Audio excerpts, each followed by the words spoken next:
So imagine you're opening up a really dense financial spreadsheet. Right, like the kind that tracks algorithmic trading outputs. Exactly. Or, global supply chain logistics. Huh. You are scanning these rows of hard data, P&L statements, geopolitical risk assessments. All very standard, rigid stuff. Right. And then right there next to the crude oil forecasts, you see a horoscope.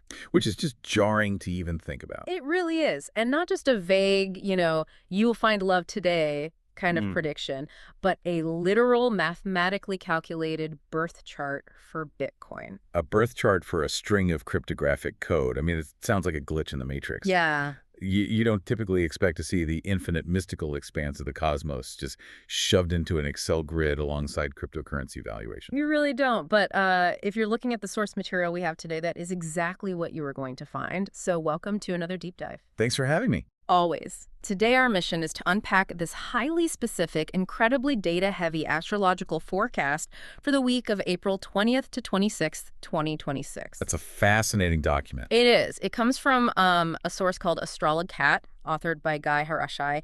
And I have to say, looking through this, it completely shattered my preconceived notions of what a horoscope even is. Oh, absolutely, because it's treating the solar system like a massive computational engine. Yes. This text is attempting to use a rigorous mathematical framework, what the author calls a coefficient system, to predict pretty much everything. And we really mean everything. Yeah, we are talking global geopolitical conflicts, the fluctuating prices of Ethereum, and even, like, the exact geographical coordinates of severe natural disasters. It's just an astoundingly ambitious document. Now, just to be completely clear up front for you listening, we are not here to validate these wild geopolitical predictions. No, definitely not. Or to take sides on any of the leaders mentioned.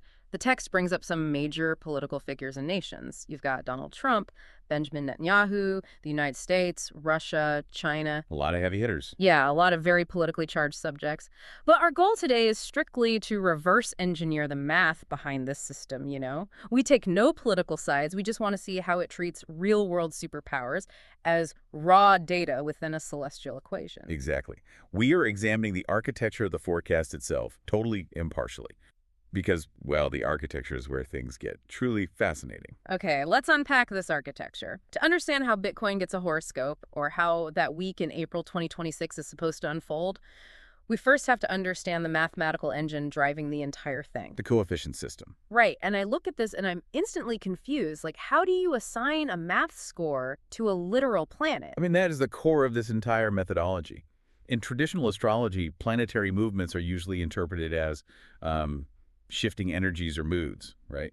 Like Mercury being in retrograde means your emails get lost. Right, exactly. It's highly qualitative. But what's fascinating here is that this text attempts to make it entirely quantitative. Oh, interesting. Yeah, the author assigns hard numerical scores to gauge planetary influence on any given day. So a planet's dignity, its aspects, its transits, they all generate a number. Okay, so give me an example of how that actually plays out in the text. Sure, take Venus. The forecast notes that on April 24th, Venus moves into the sign of Gemini. Okay. And by April 26th, based on its alignment, Venus hits what the author explicitly calls a super coefficient of +6. A +6. But then there are negative numbers too, right? Because I saw the sun, while moving through Taurus, drops to a negative coefficient of -2 on specific days. I think it was April 20th, 23rd, and 25th. Yes, that's right. So the sky is essentially turned into this giant rolling spreadsheet of behavioral inputs.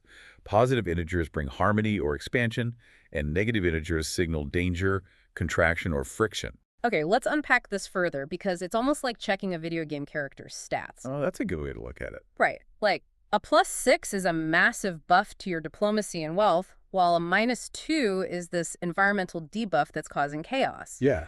But there's a rule the text establishes about how these numbers actually hit us, which I found really intriguing. It separates natal planets from astrological houses. Right, and this is perhaps the most critical rule in the entire framework. Okay. The author makes a vital distinction. Natal planets. So, the positions of the planets when you were born, or when an entity was created, symbolize your own behaviors. They dictate how you will act. Okay, got it. However, astrological houses symbolize the possibilities that will happen to you. Wait, I need to make sure I grasp that. So my natal planets are like the steering wheel and my foot on the gas pedal. That's my internal action. Yes. But the astrological houses are the external weather conditions on the road. Is that the logic? That's a brilliant way to visualize it. And when those external weather conditions get rough, say, Huh. an overarching -2 coefficient on the sun, the behavior of the drivers gets erratic. Oh, wow. Yeah. The negative external math triggers an internal behavioral response based on your specific natal chart. Okay, so if behavior is driven by math, how does this translate into human action on a massive global scale? Like, let's move from the overarching numbers directly into its predictions for nations, the astrological geopolitics. Let's look at that -2 sun coefficient hitting on April 20th, 23rd, and 25th. The text states this will negatively affect entities categorized under the signs of Cancer and Capricorn. And this is where it gets incredibly specific. The source categorizes the United States and Elon Musk as Cancers. Right. And on the flip side, it categorizes Russia, Taiwan, and Italy as Capricorns. Wait, pause for a second. How does a massive geopolitical landmass get a star sign? It usually stems from the foundational date of the nation. For the United States, traditional mundane astrology, which is, the astrology of world events, uses July 4th, 1776. Oh, of course, Declaration of Independence. Exactly. Placing the nation's sun in Cancer.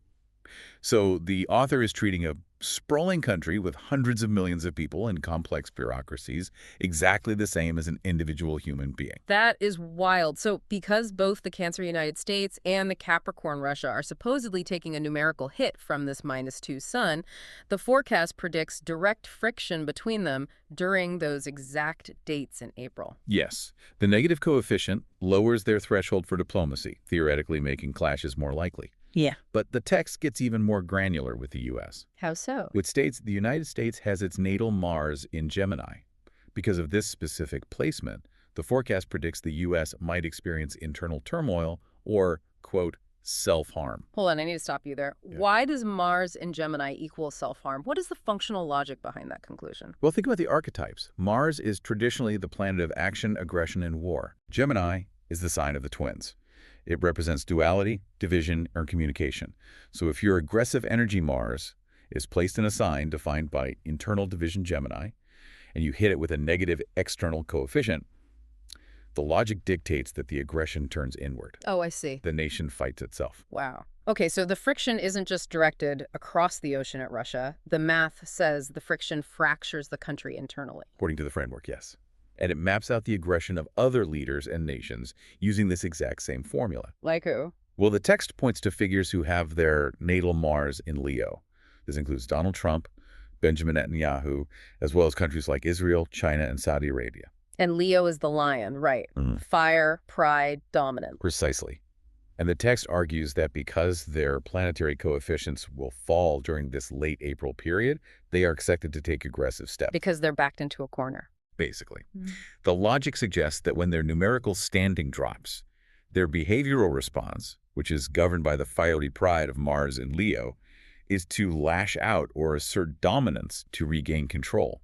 But not everyone is taking a hit, right? I mean, we have to talk about that +6 super Venus coming on April 26th. Definitely. The text predicts that Iran, which it states has a natal Mars in Pisces, and Elon Musk, with a natal Mars in Aquarius, will receive highly positive effects from this transit. Yes. So while half the board is supposedly acting out aggressively, these entities get the big +6 diplomatic buff. Yeah, Venus typically translates to harmony, good public relations, or significant financial gain, so they are mathematically positioned to benefit. So what does this all mean for the concept of free will? This is the part I keep tripping over. It's a big question. Right.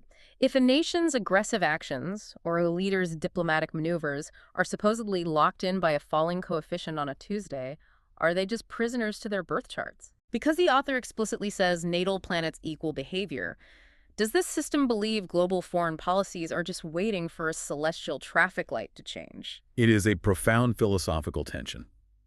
The author is deeply committed to a deterministic framework. By explicitly stating that your natal planets dictate your behavior, they are absolutely stripping away a certain amount of human agency. Yeah, it really sounds like it. They are attempting to map incredibly complex, multivariable foreign policy onto predictable planetary orbits. Yeah. It views the entire globe as a clockwork mechanism where the gears are planetary coefficients. But the text argues those gears don't just move armies, it argues they move the literal Earth. Right. Like if planetary math can agitate the United States bureaucracy, the source says it can agitate tectonic plates. Yeah, we are shifting from geopolitical behavior to geological events. The text predicts the possibility of 3 severe earthquakes, alongside spikes in terrorism and explosions, specifically clustered between April 17th and 23rd. And they don't just throw those dates at the wall. I found the math here fascinating. The author uses a specific averaging technique to find what they call earthquake intersection dates. How exactly do they calculate that? So it's an attempt to find the mathematical midpoint of celestial strain. The author takes the dates of peak planetary volatility days, where multiple planets have severe negative coefficients or harsh geometric angles to each other, and they average them out. Okay. So if the strain is peaking on the 15th and the 21st, the intersection logic pinpoints the mathematical middle to find the highest probability of a physical rupture. And that's how they land on April 17th, 19th, and 23rd as the peak danger zones for seismic events. Exact. That is such an intense way to look at the calendar, and they even map out exactly where these ruptures might happen using something called astrocartography. Yes. For April 21st and 25th, the textless regions, including Turkey, specifically mentioning places like Çanakkale and Izmir, as well as Japan, the USA, Italy, and the Mediterranean. I've never heard of astrocartography. What is the mechanism there? Astrocartography is a fascinating technique where you essentially project the solar system onto a map of the globe. Wait, literally onto a map. Literally onto a map. Yeah. Imagine taking the exact position of the planets at a specific moment in time and drawing lines down to the Earth to see where those planetary energies are passing directly overhead or rising on the horizon. Okay. The belief is that if a volatile planetary line is crossing directly through Izmir, Turkey, that specific geographical location is going to experience the physical manifestation of that volatility. Here's where it gets really interesting, though. The way they calculate the literal earthquake coefficient itself, they derive it from the astrological sign of Scorpio. Why? Because the text notes that Scorpio symbolizes the underground. Right. Wait, that doesn't make intuitive sense to me. Scorpio is a constellation of stars light years away and an emotional water sign in astrology. How does the author mathematically justify connecting an abstract archetype to physical fault lines snapping under the Mediterranean? I know, it requires a leap into pure symbolic correspondence. In this system, everything is connected by its underlying nature. Scorpio, traditionally ruled by Pluto, governs things that are hidden, subterranean, explosive, and transformative. Okay, I think I see where this is going. Yeah, the author has taken that symbolic archetype Scorpio as the deep underground and treating it as a literal, actionable data point. If the math affecting Scorpio is highly agitated, the literal underground of the Earth must also be agitated. It's taking poetry and turning it into a seismograph. If we connect this to the bigger picture, this is something humanity has done since the dawn of civilization. When you are dealing with forces as terrifying and entirely unpredictable as a sudden earthquake, there's a deep psychological comfort in believing there's a warning system. Yeah, a way to make sense of the chaos. Exactly. Even if the calculation is rooted in ancient archetype, it is a profound attempt to impose order on the absolute chaos of nature. We want to believe the Earth doesn't just shake blindly.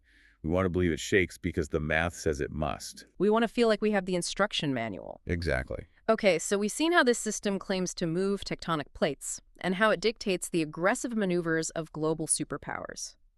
Let's look at how this coefficient system applies to perhaps the most complex, abstract human creation of all, the financial markets. This is where the ancient world crashes headfirst into modern-day trading algorithms. It really is. We mentioned earlier that April 26th is the golden day. Venus hits that super +6 coefficient. In this framework, Venus doesn't just mean diplomacy. It represents money, wealth. Right. A high coefficient for Venus is mathematically interpreted as a surge in financial value. So the predictions for April 26th are incredibly bullish. The text forecasts that gold, silver, Brent crude oil, Bitcoin, and Ethereum are all predicted to rise on this day. All the big players. Yeah. It also mentions the BIST 100, the Turkish stock market index, is predicted to rise earlier on April 22nd. But what blew my mind was the methodology for tracking currencies.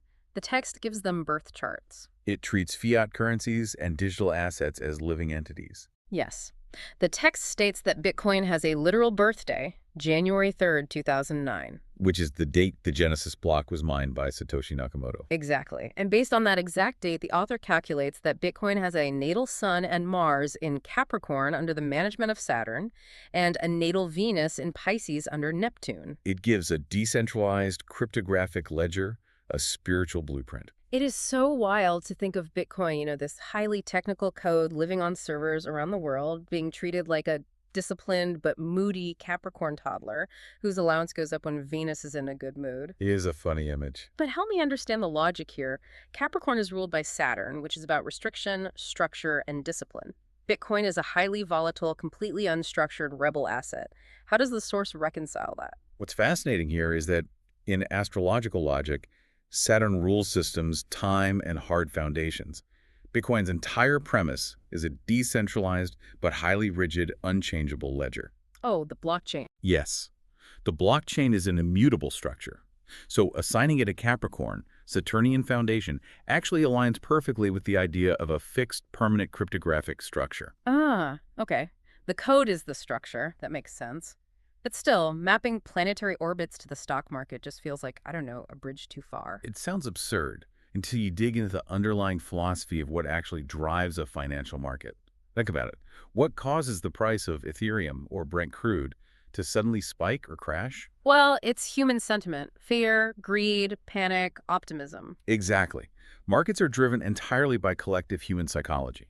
They're a massive barometer of our anxiety and our confidence. Now, what does astrology claim to do? Track human emotions. At its core, yes. It claims to track and predict human sentiment based on celestial cycles. So, if a system claims to track when humanity will collectively feel fearful or optimistic, applying that system to the stock market is actually the most logical extension of the practice. Oh, wow. That makes total sense. It's not that Venus is exerting a literal gravitational pull on a gold bar in a vault. Right. It's that Venus is theoretically influencing the millions of human traders who decide what that gold bar is worth today. If the -2 Sun makes everyone agitated, the collective sells. If the +6 Venus makes everyone feel wealthy, the collective buys. You're tracking the psychology of the swarm. And the text does this for traditional fiat currencies, too. Oh, really? Yeah, it lists the euro's birthday as January 1st, 2002.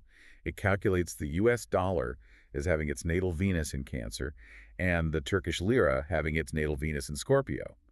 They are all just players on the board reacting to the same cosmic weather as the politicians and the fault lines. It's a completely unified theory of everything, wrapped up in a weekly forecast. It really is. And I think that's a perfect place to bring this all together. When you step back and look at the sheer ambition of this document from Astrology, it is staggering. It takes ancient archetypal symbolism, the idea of Scorpio representing the hidden underground, or Mars representing war, and it forces it into a mathematical spreadsheet alongside the fluctuating price of Ethereum and astrocartography software mapping over Turkey. It synthesizes thousands of years of human myth-making with the aesthetic and the rigor of a modern data set. It really does. It creates this unified coefficient system to try and make sense of the noise. And I think the core takeaway here, whether you believe in astrology or you think it's complete fiction, is that this text provides a brilliant lens into human nature. Absolutely. It shows us how desperately we crave structure. We are constantly trying to impose order and predictability onto an inherently chaotic world. Whether that chaos comes from a geopolitical rival, a shifting tectonic plate, or a crashing stock market. This raises an important question, though. If a Wall Street algorithm trades stocks based on historical data patterns and sentiment analysis, and an astrologer predicts markets based on astronomical data patterns and celestial sentiment, are they both just different ways of trying to quantify the exact same thing? Wow. Are they both just trying to hack human psychology? Next time you see a massive market surge or a sudden geopolitical shift, ask yourself, is it the economic policy or is it just Venus? That is something to think about. We started this deep dive talking about spreadsheets and telescopes, the cold, hard data versus the infinite, unpredictable sky. And it turns out, in the pursuit of trying to understand our unpredictable world, sometimes people decide they don't have to choose between the two. Thank you so much for exploring the numerical cosmos with us today. We'll catch you on the next one.